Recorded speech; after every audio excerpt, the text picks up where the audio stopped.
candle na may kasamang cake.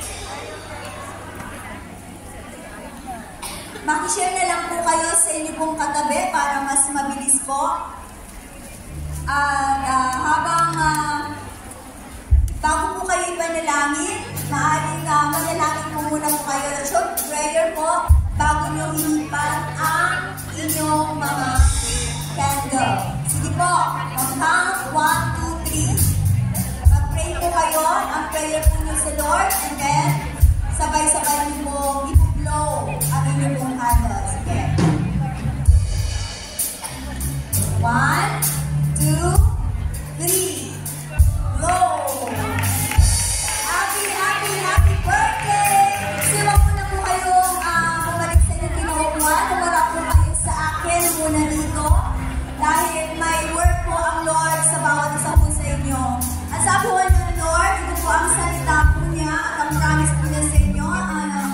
Psalms 145 verse 8. Ang sabi po dito, the Lord is kind and merciful, patient and full of love. Ang Diyos ay mabuti, ang Diyos ay mabait, ang Diyos ay mapagpasensya, ang Diyos ay mapagmahal. The Lord is good to everyone. He shows His mercy to everything He made. The Lord can be trusted in all that He says. Magpagkakatiwalaan mo ang ating Diyos sa lahat ng Kanyang promise. The Lord lift up people.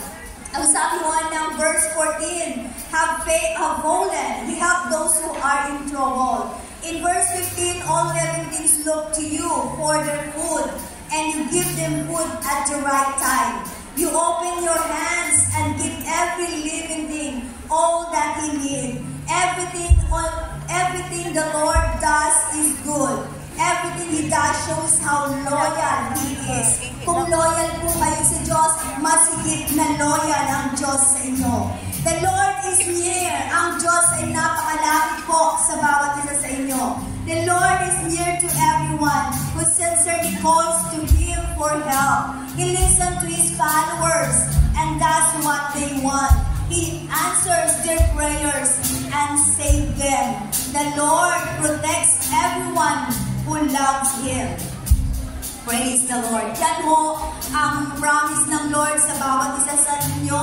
Ang alalahanin niyo po ang Psalms 145, verse 8, 9, 13, 14, 15, 16, 17, 18, and 19. That's your birthday biblical na salita po ng ating Panginoon. Kaya sa oras po nito, NP3 family, sige po, samahan niyo po kami. Ipanalangin po natin ang ating mga kapatid. Hallelujah! Hallelujah! Nagilang Diyos na makapangyarihan sa lahat sa tayong pangalan ng Panginoong Jesus at sa kapangyarihan po ng iyong banal na